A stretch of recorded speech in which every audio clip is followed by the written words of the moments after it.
Hello, everybody. We are back on Our Life, Beginnings and Always. Last time where we left off, we did two moments because the first one was short, so I felt like I could do another one, so I did that. We did the shopping. That was the first one, and then we did the growing up. So we are ready to start another moment. So let's get started. Okay. And there it is right there. It was another scorching summer day, the kind where no sooner had you finished one cup of water, you were already filling it up again. Speaking of water, get some.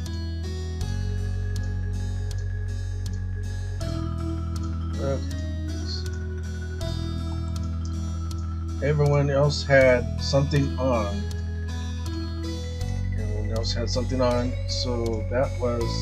So that afternoon it was just you and Shiloh. This didn't happen much, especially since Cove had arrived. Without Lizzie around, Shiloh looked to you for all the answers. It made you feel pleased, frustrated, nothing really.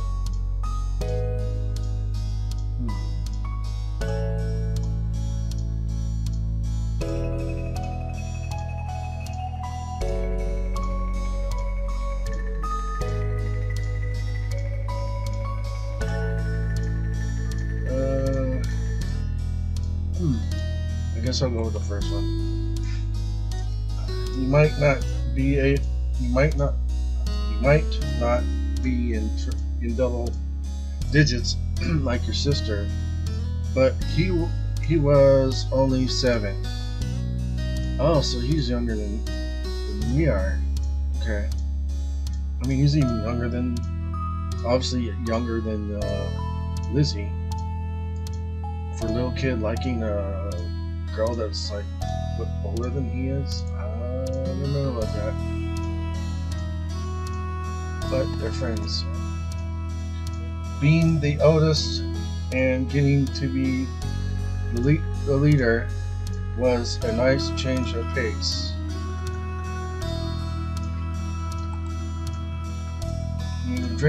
You drained yet another drink and frowned at the empty vessel.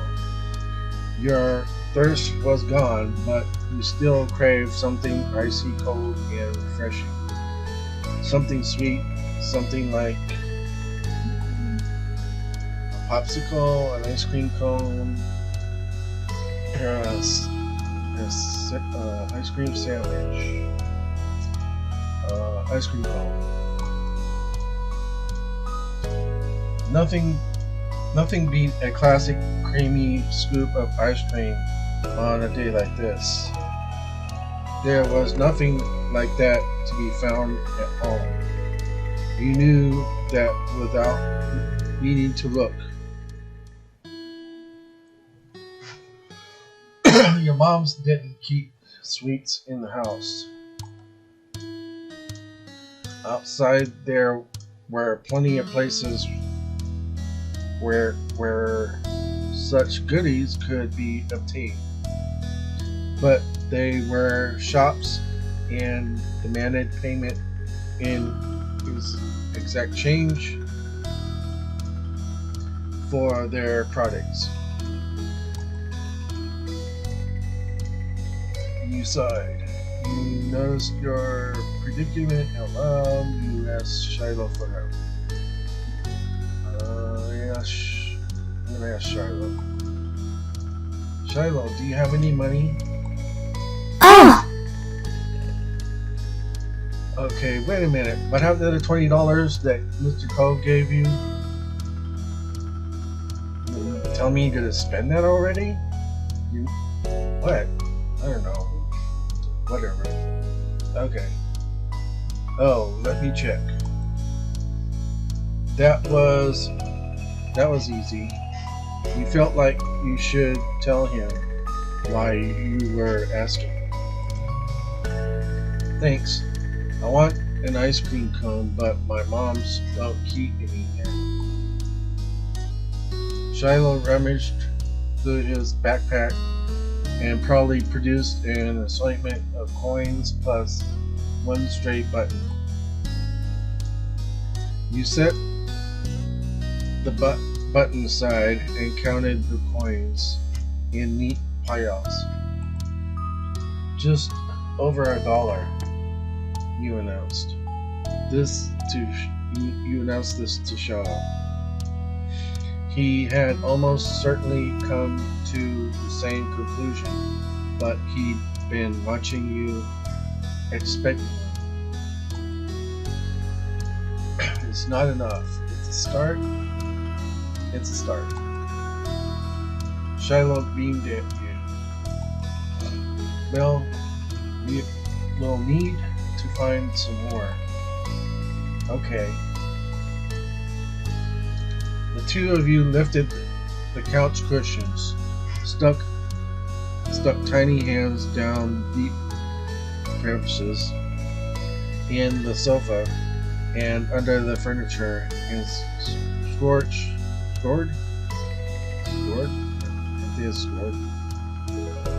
the back of the drawers.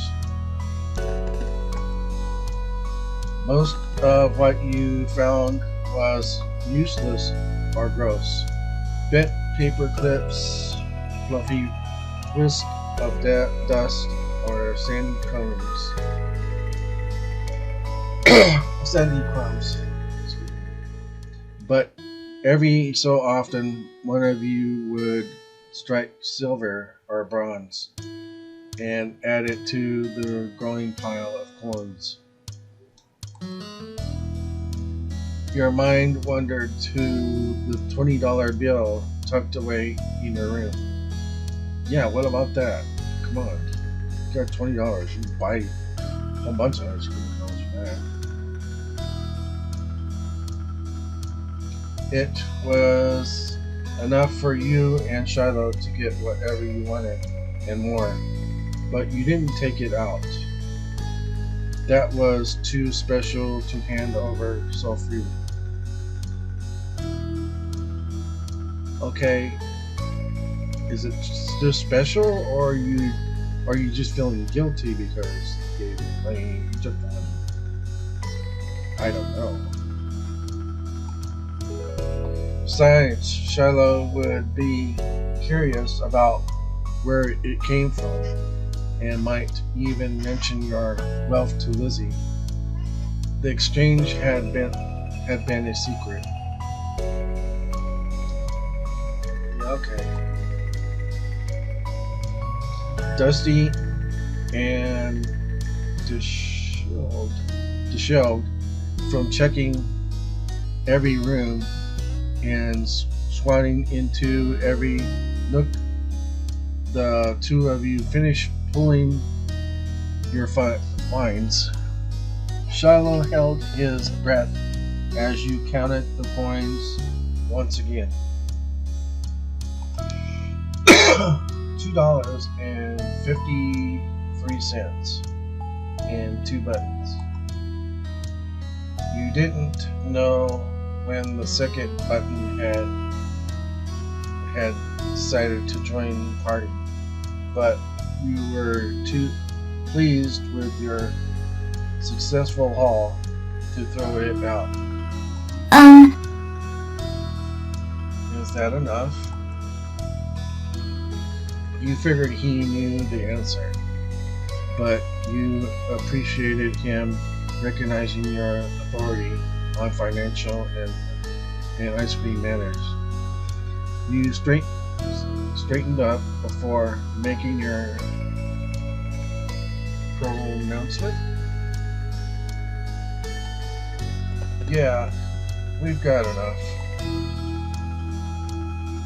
You could now afford something at the shops, just one thing, but that was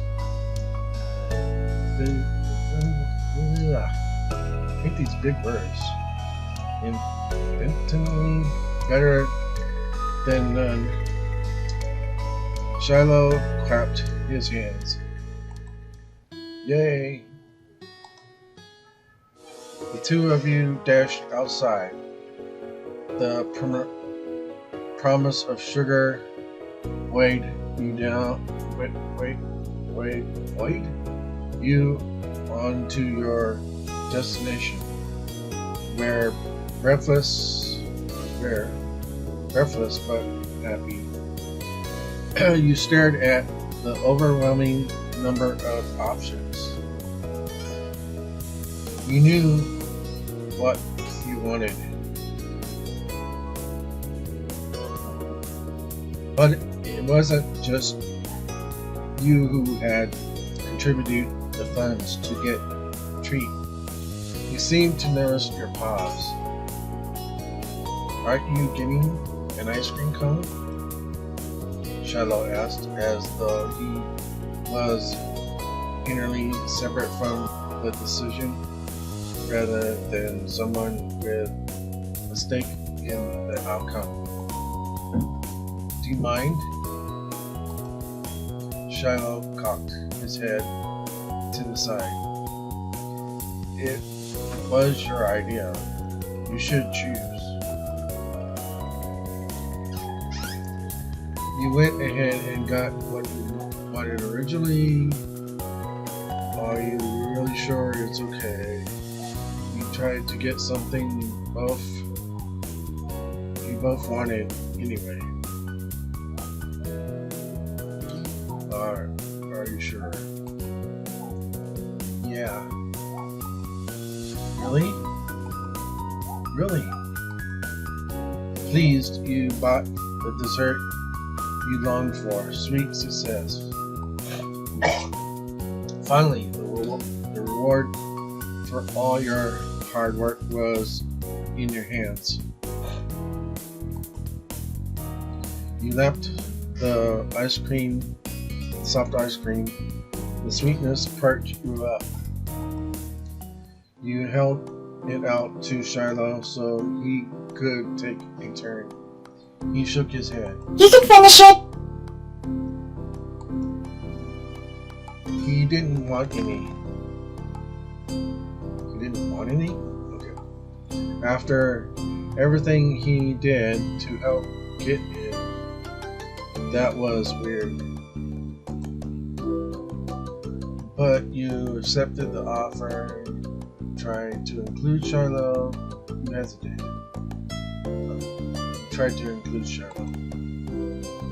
Even if Shiloh said it was okay, every story you'd ever seen on TV or read in a book said that sharing was caring. You stood your ground even as the treat started to trickle dangerously toward your fingers. It's only fair that you have some. We both bought it, but you wanted it more than I do. And getting to play was a lot of fun already.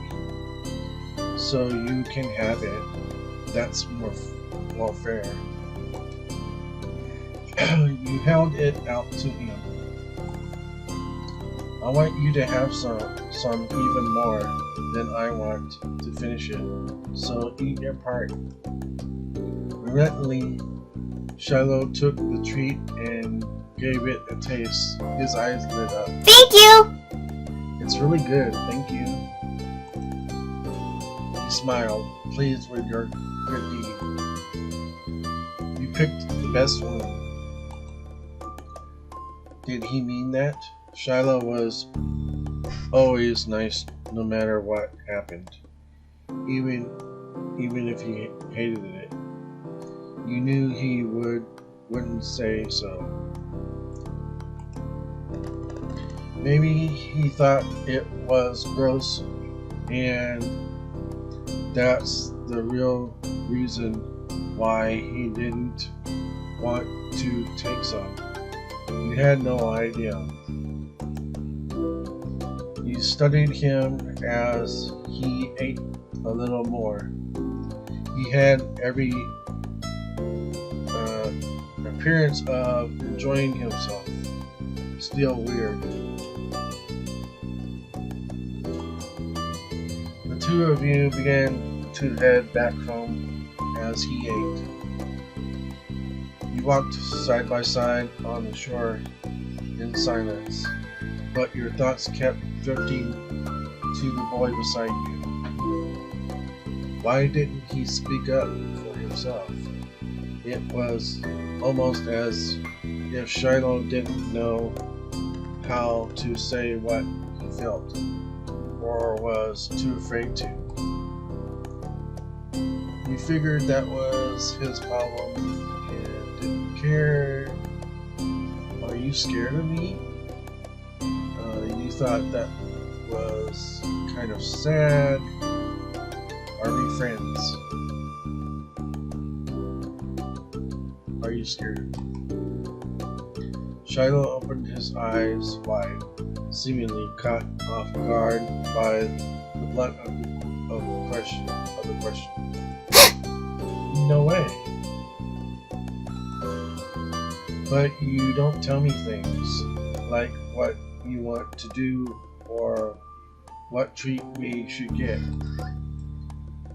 That's not 'cause I'm scared, it's 'cause I have better ideas than you have better ideas than I do. Unfortunately, this was yet another thing you couldn't entirely believe Shiloh on. You hoped it was true and that he really did feel okay around you.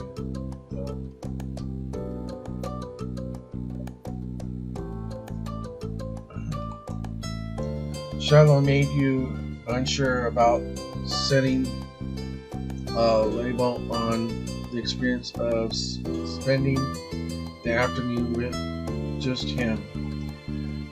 There had been good times and there had been confusing ones. You were positive of one thing, at least the treat was delicious and that was nice. The sun was low on the horizon as you returned to your neighborhood. There you spotted two very familiar figures up ahead, Lizzie and Cove. You opened your mouth to make your presence known to them just as you saw the tears on Cove's face. You walked straight over, Shiloh at your heels. Once there, you defended Cove, took a moment to accuse Lizzie of causing trouble, carefully asked about what happened.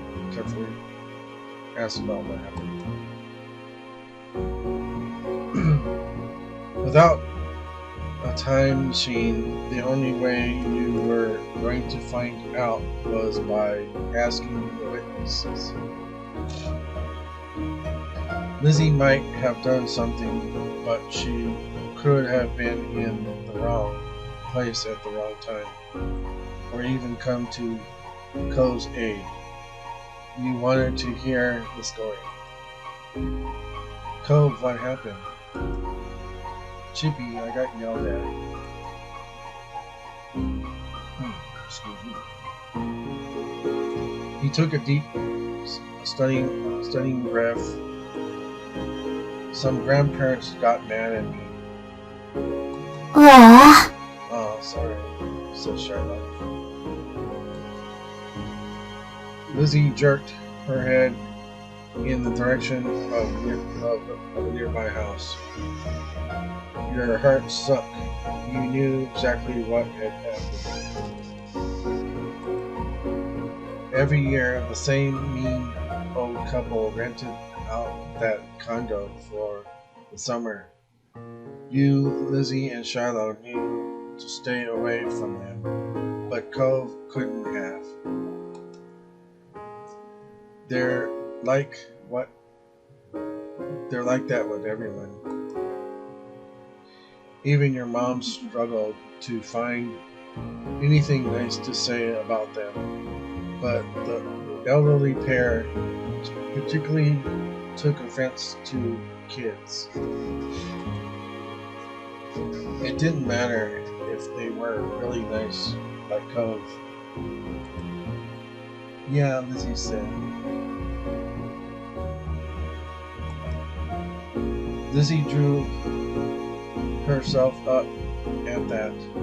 She looked pointedly in her direction. Uh-huh.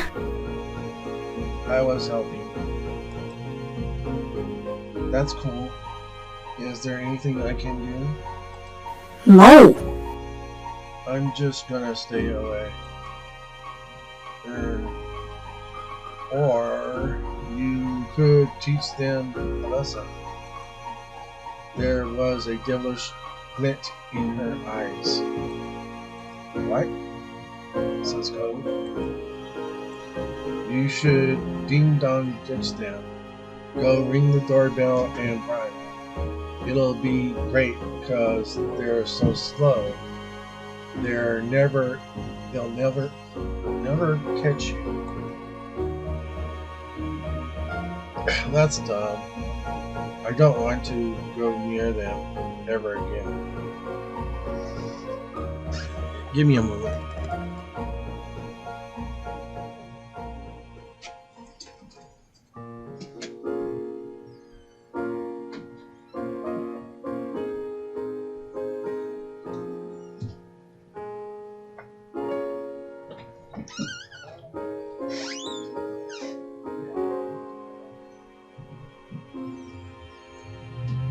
You're just saying that because you're a chicken!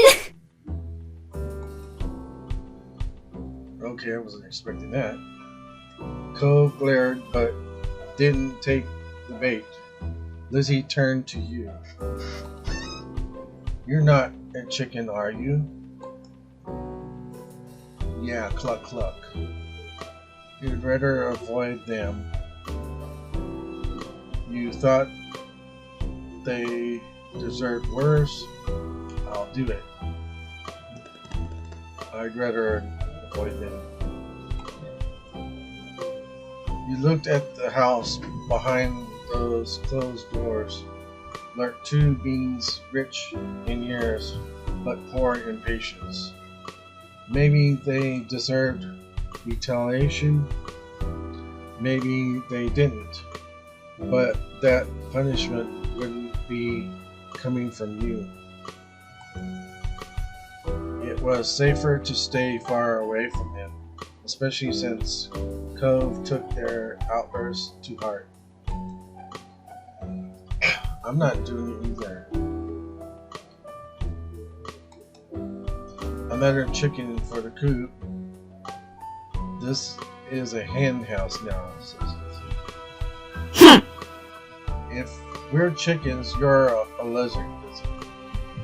Hey, you tell him, Cove. You tell her. She wagged her tongue at his face. Still better than a bird brain. Cluck. Chicken. The condo door opened, revealing one of the two culprits. The old man's wise face was set in a scrawl, which was to say he looked exactly like he always did when you saw him. Maybe that was his normal face. What are you two kids doing loitering outside my house? Or maybe he was always just in a terrible mood. Nothing, says Lizzie. Nothing, says the old man. He repeated the word as if it was the greatest crime anyone could commit. Nothing good, more like get lost, says the old man. It wasn't as if he owned the space outside the house, but Cove's eyes, still red from his earlier tears, were wide, and you thought it would be best to heed the man's command. Lizzie took off, with Shiloh immediately trailing after her without so much as a glance back in your direction. So much for your friendship. You waved your arm at Cove, summoning him to follow you, and ran after Lizzie. The old man's hollers propelled you off from the street to the sanctity of the hill. While once you were safe, did you notice the stitch in your chest and the ache of your legs? You flopped down, the blades of grass tickling your face. Lizzie, who had taken the lead in the end, was already lazy on the ground. The four of you took a moment to catch your breath and enjoy the feeling of cool grass against your skin. Cove! Hey, Cove, says Lizzie. Cove lifted his head. I told you they were mean grandparents around here. Cove rolled his eyes, then decided this wasn't dismissive enough and rolled his whole body away from your sister. Lizzie chose to ignore his response and started chatting to Shiloh, who eagerly joined the conversation. In the back of your mind, you knew you'd be second fiddle again to Shiloh once Lizzie came around. It always went that way. Always went like that. And it was fine, you thought. You still felt a little sad after how much time you spent together today. It was always annoying.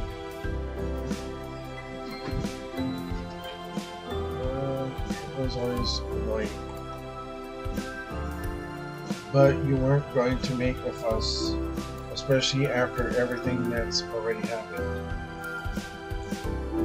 There were things to attend to anyway.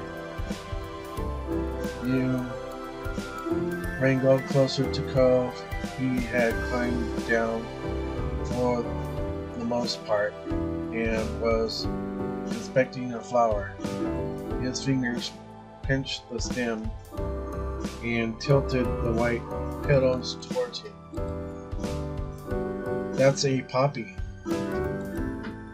Cove glanced at you in acknowledgement, then back to the flower. And the type of poppies on this hill have the name white linen poppy? Mom told me. He quirked a smile. That's funny, says Cole. He ran a finger around the edge of the petals. It doesn't feel like cloth. You need a lot of them to make anything. He nodded and released the delicate plant. Evaluation complete. This is my favorite kind of flower, but I didn't know what it was called. Things. It's mine too. I like roses. Other buttercups are great. My favorite is snapdragons. The hibiscus are the best. Peonies are pretty. I love sunflowers. I pick tulips. Orchids are most special. Type in your answer. I like all flowers. I'm gonna go with I like all flowers. It's too hard to pick just one. Sorry, flowers. He chuckled. You're so nice, Cove says. Thanks. You moved your back with a smile and looked at the darkening sky. The blanket of clouds reminded you of a thick throw you curled under on cold, rainy days. You wondered if the clouds would be as soft. They lazily floated on by, spinning from each other, merging and morphing into new shapes. You saw a dolphin, you saw a car, you saw a paca, you saw a smiley face, you saw cloud shapes. I saw a dolphin. You saw a dolphin leaping through the sky. You nudged Cove and pointed to it. Look, a dolphin. Cove joined you in glancing skywards. Yeah, I see it. Really? No, but I like dolphins. Hey. He chuckled at your reaction.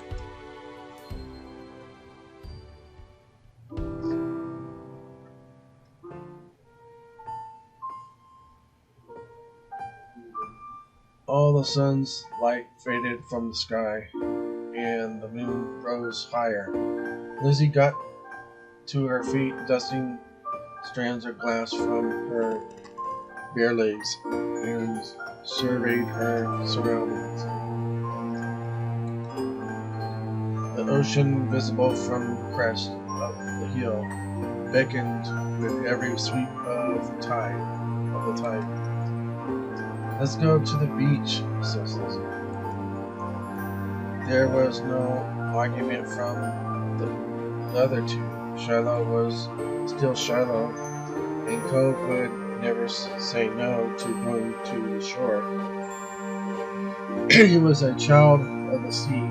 You wanted to go there too. You were too tired to argue. You were happy to do what others wanted. You did to the plan. I wanted to go too. So you eagerly joined the others, descending the hill down to the water. You stopped onto the sand for a second time that day, but it felt different at night. The beach was nearly quiet at this hour. Abandoned sandcastles and footsteps in the sand, too big to belong to any of you.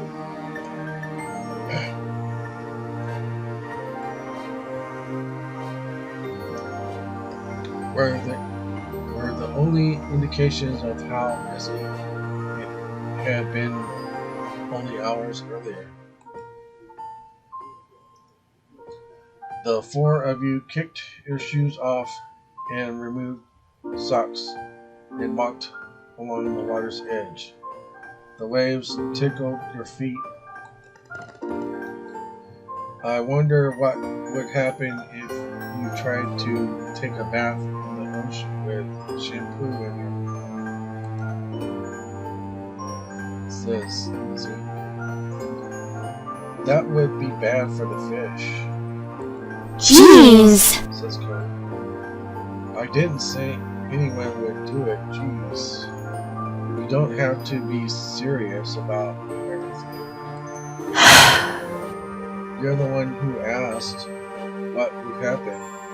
That is what would happen. It hurt the fish. I like bubble baths at home. They're a lot of fun, said Charlotte. Me too. Bubble baths are luxurious, says Lizzie. You've never heard Lizzie use that word before. Mommy loves to have bubbles in her bath. She'll turn the lights off and have candles. I'm gonna do that next time. Hey, when's your mom coming to pick you up anyway? Says Lizzie. Not for a while. She's busy, says Charlotte. What about your dad? How come you never talk about him? Nobody does. Don't you know you're not supposed to ask something like that? Why would somebody want to talk about something they never talk about? You kept your eyes on the ground, watching your toes get swallowed by waves. Even if Shiloh never seemed upset when this topic came up, it made you feel awkward just for having both of your moms. It's okay. I like Lizzie and Chippy. I'm like Lizzie and Chippy. I don't have a dad, but I don't have two moms. I just have one. She's really great. Oh, sorry. I only have one now. Only have one now. Two.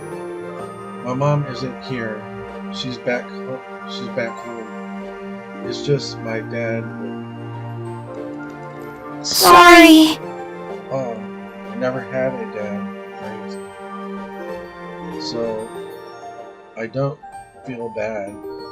It's really sad that my mom is gone. Cove nodded. You joked about Shiloh's mom getting together with Cove's dad. Even if they're all different, our parents are good in their own ways. You didn't say anything. I go with the second one. Yeah. Cove couldn't muster a response. You don't think he truly disagreed, though. The silence broke with a splash as Lizzie kicked in your direction.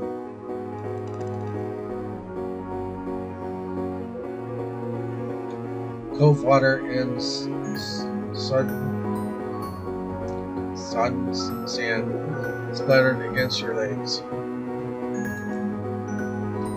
Lizzie giggled, foot still outstretched from the kick.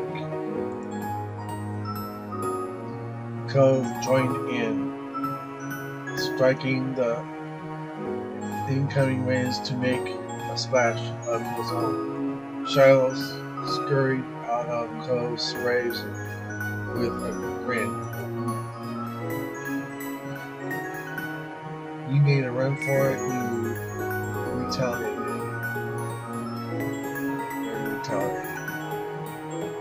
You used your foot to smack the water, pulling around you, sending an epic sea of foam flying back onto your sister. You laughed as she spluttered some of the salty sea water having landed in her mouth. She spat it out. Yuck, says Lizzie.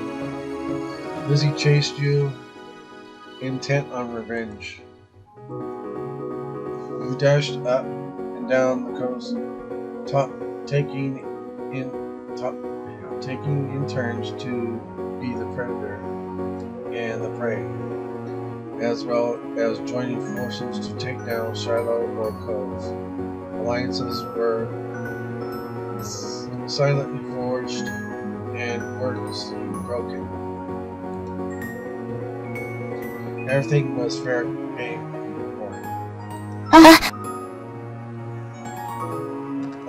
Says Shiloh. Shiloh's brief explanation was drowned out by the biggest splash yet, caused by him falling face first into the ground.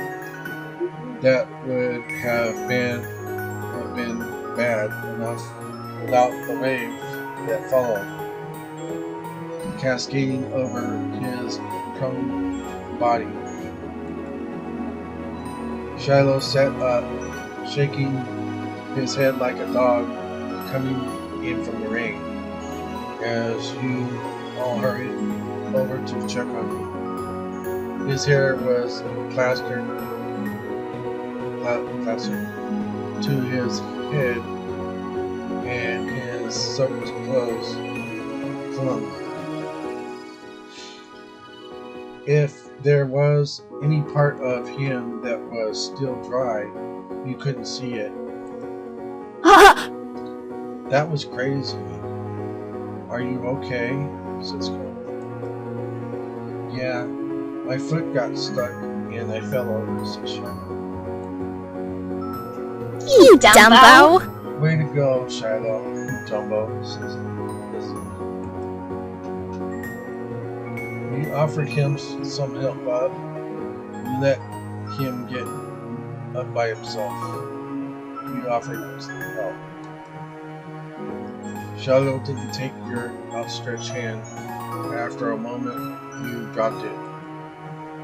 Lizzie was too busy snickering to notice and held her hand out to Shiloh too. He reached over and took it slowly and started to pull himself from the ground. Then he slipped on the slick sand, dragging him and Lizzie down just in time for another wave to hit. The water rolled over them. Says Lizzie. Sorry! Sorry, says Shiloh. What were the odds of that happening twice in a row? We thought they must be low, but there's no way Shiloh would do something like that on purpose, then pretend it was an accident, especially not to Lizzie. Even if your relationship with Shiloh felt unclear, he did at least like her a lot.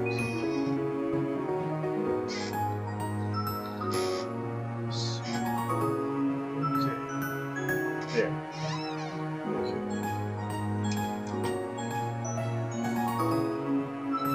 Smiling boldly, Lizzie extracted herself from the ground and wiped the streak of sand from her cheek. She didn't intend to let this embarrass her. Shiloh got up again as well, this time without incident.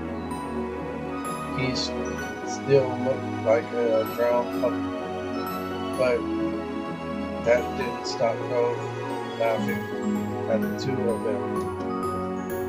With that, it was time to call it a day. The four of you made the journey back home, leaving a trail of wet footsteps in the sand in your wake. Damp clothes may have weighed down some of the group, but your spirits were high. Your arms swung side to side as a cool breeze flowed past. Your moms were outside chatting to Cove's dad. "We're back," says Lizzie. Your mom's faces fell as they took in the state you all were in, ranging from messy to soaked. No. "Elizabeth, is that all you have to say for yourself? You brought half the beach back." "They certainly did. What's Marigold going to do when she comes to get Shiloh? Is that how you want him to be for the long drive home, cold and filthy?" Lizzie's expression turned sulky over the scolding. Being the oldest could be fun, but it also meant she was the first to get in trouble when something went wrong. Mr. Holden, on the other hand, chuckled as he ruffled Cove's matted hair. "You've been making memories, Bucko. I'm glad you had a good time with your friends," says Cove's dad. Cove used his slightly moist cast to push his dad off. Mr. Holden's eyes widened when he noticed even that had gotten wet. Now he was worried too. I think they could have found a less risky way to spend time and had just as much fun. That might be right, kids. What can you do? Come on, Cove. Let's go get you cleaned up and dried off. We wouldn't want that cast to have to be reset.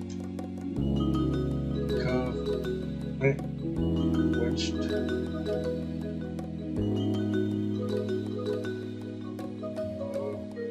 Don't know that word winched. I think had the thought. Okay. That a boy. Mr. Holden casually bent down and picked Cove up off the ground, ultimately holding Cove against his chest. Sand was already transferring from Cove to him, but that didn't seem to bother Mr. Holden. Cove protested being carried, but only got a reassuring pat on the back for his trouble. Take care. Good night, Cove. Thank you for the top cliff. Night, Prince family, and Shiloh too. Resigned to his fate, Cove twisted his body in his dad's arms in order to turn around and wave bye. Smiling, you waved back. Good night. Fine. Well, we'd better do what we can to fix you guys up too. Come on, everybody, inside. I want you to march straight to the downstairs bathroom. Yes, Mom, says Lizzie. Okay, Lizzie's mom, says Shiloh. Don't worry about stopping to wipe your feet on the mat this time. that won't do much good tonight. Sitting on an old beach towel, your mommy had found. You waited in the hall until you were less sandy, weren't allowed to go to your room or walk around the house. But you did get to eat a sandwich for dinner there. It felt like an indoor picnic. It had been decided that Shiloh would wash first and borrow some of your clothes. He was already finished and packed away in his mom's car. Miss Fields had come to collect him a little while ago. It was a bit of a funny experience seeing him without that hat on for once. Lizzie, being much more soaked than you, got to go to the tub next. It wasn't a bubble bath as she had hoped. This was no fun allowed clean up session. At least that's what she claimed. Not much longer and it would be your turn.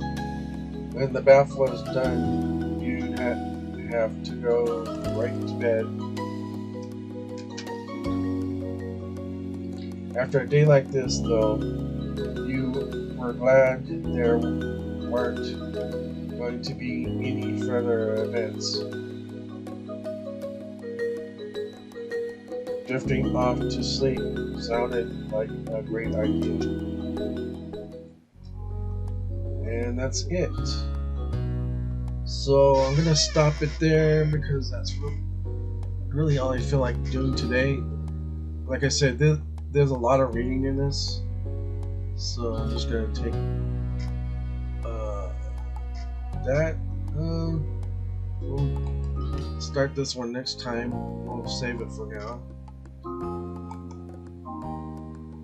Put it right there. And this next moment will be Sandcastle, which I'll start later on.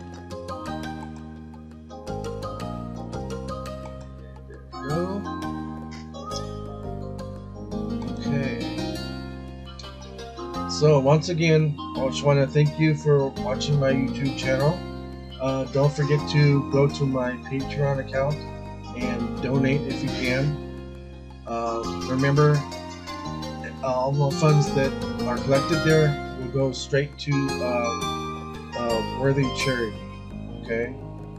So thanks again. Thank you for support. Don't forget to click the like button and click the subscribe button if you haven't done so already. And I will see you guys later.